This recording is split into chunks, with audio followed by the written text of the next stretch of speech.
اعوذ باللہ من الشیطان الرجیم۔ پناہ مانگتا ہوں میں اللہ کی شیطان مردود سے۔ بسم اللہ الرحمن الرحیم۔ شروع اللہ کے نام سے جو بڑا مہربان نہایت رحم والا ہے۔ دا باٹم لائن کے ناظرین کرام، السلام علیکم۔ محترم ناظرین، ہم اپنی آج کی ویڈیو میں ایک غوث کی حضور غوث اعظم سرکار رحمت اللہ تعالی علیہ کے بارے میں پشین گوئی آپ کے سامنے پیش کریں گے، جو یقیناً آپ کے لیے دلچسپی کا باعث ہوگی۔ ناظرین کرام، شیخ ابو سعید عبداللہ محمد سے منقول ہے کہ فرماتے ہیں، میں ابن سقا اور حضور سیدنا غوث اعظم رحمت اللہ تعالی علیہ جامعہ نظامیہ بغداد میں زیر تعلیم تھے۔ اس زمانہ میں بغداد میں ایک مشہور شخص تھا، سب اس کو غوث کہتے تھے۔ وہ جب چاہتا ظاہر ہو جاتا اور جب چاہتا غائب ہو جاتا۔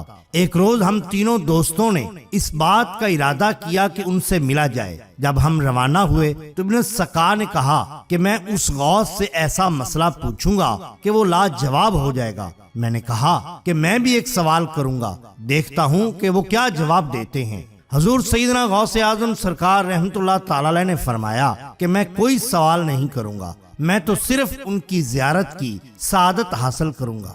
شیخ ابو سعید عبداللہ محمد فرماتے ہیں، جب ہم وہاں پہنچے تو وہ موجود نہ تھے۔ تھوڑی دیر کے بعد وہ ظاہر ہوئے اور ابن سقا سے کہنے لگے، اے ابن سقا، تجھ پر صد افسوس کہ تو مجھ سے ایسا سوال پوچھنا چاہتا تھا جس سے تو مجھے لاجواب کر دے۔ تمہارا سوال یہ تھا اور اس کا جواب یہ ہے۔ انہوں نے ابن سقا کے بتائے بغیر اس کے سوال کا جواب دے دیا اور پھر فرمایا، مجھے تیرے اندر کفر نظر آتا ہے۔ پھر انہوں نے میری جانب نگاہ کی اور فرمایا کہ تمہارا سوال یہ ہے اور اس کا جواب یہ ہے، اور تمہاری اس بے ادبی کی وجہ سے دنیا تمہارے کانوں تک چھا جائے گی۔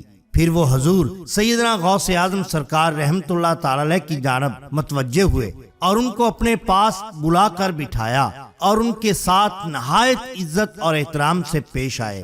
فرمانے لگے، اے عبد القادر رحمت اللہ تعالی علیہ، تو نے اپنے ادب کی بدولت اللہ اور اس کے رسول کو راضی کر لیا۔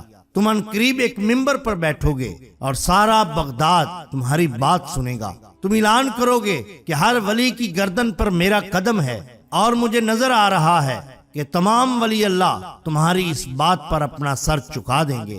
شیخ ابو سعید عبداللہ محمد رحمت اللہ تعالی علیہ فرماتے ہیں، اس کے بعد وہ غوث غائب ہو گئے اور ہماری ان سے پھر کبھی ملاقات نہ ہوئی۔ جس وقت حضور سیدنا غوث اعظم سرکار رحمت اللہ تعالی علیہ ممبر ولایت پر بیٹھے اور آپ رحمت اللہ تعالی علیہ نے اعلان کیا کہ تمام اولیاء کی گردنوں پر میرا پاؤں ہے۔ شیخ ابو سعید عبداللہ محمد رحمت اللہ تعالی علیہ فرماتے ہیں، ابن سقا کا یہ حال تھا کہ اس نے شرعی علوم پر دسترس حاصل کی اور ہر ایک کو اپنے علم سے مات دے دی، مگر جب خلیفہ نے اسے اپنا مقرب خاص بنا کر شاہ روم کی جانب بھیجا تو اس نے شاہ روم کے تمام عیسائی پادریوں کو مات دے دی۔ شاہ روم نے اس کی نہایت عزت کی اور اسے اپنا مقرب خاص بنا لیا۔ وہاں ابن سقا ایک لڑکی پر عاشق ہو گئے اور اس نے شاہ روم سے اس کا رشتہ مانگا۔ شاہ روم نے کہا کہ اس کا رشتہ میں ایک شرط پر دوں گا، اور وہ شرط یہ ہے کہ تم عیسائی ہو جاؤ۔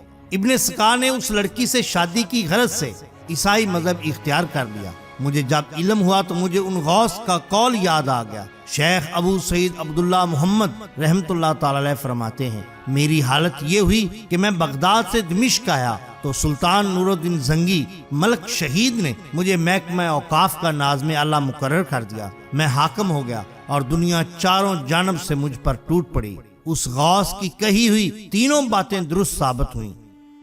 حضور سیدنا غوث اعظم سرکار رحمت اللہ تعالی علیہ عشق الہی کا پیکر تھے۔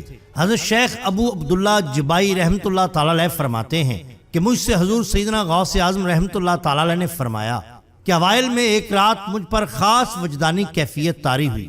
میں نے بے ساختہ چیخ ماری جس سے لٹیروں کی جماعت گھبرا کر بھاگ گئی، شاید کوئی آ گیا ہے۔ جب وہ لوگ میرے پاس آئے اور مجھے زمین پر بے ہوش پڑا دیکھا تو کہنے لگے، ارے یہ تو عاشق الہی ہے، یہ تو عشق الہی میں اس طرح غرق ہیں کہ ان کو کوئی بھی ہلا نہیں سکتا۔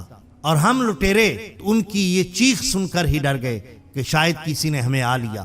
یہ سننا تھا کہ تمام لٹیرے آپ کے قدموں میں گر گئے، معافی کے خواستگار ہوئے اور توبہ کی، اور اس کے بعد پھر کبھی لوٹ مار کا کام نہ کیا۔ ناظرین کرام، یہ شان ہوتی ہے اولیاء اللہ کی۔ اگر آپ کو ہماری یہ ویڈیو پسند آئی ہو تو لائک کیجئے، سبسکرائب کیجئے ہمارے چینل دا باٹم لائن کو، تاکہ ہم آپ کے لیے اور بھی بہترین ویڈیوز لا سکیں۔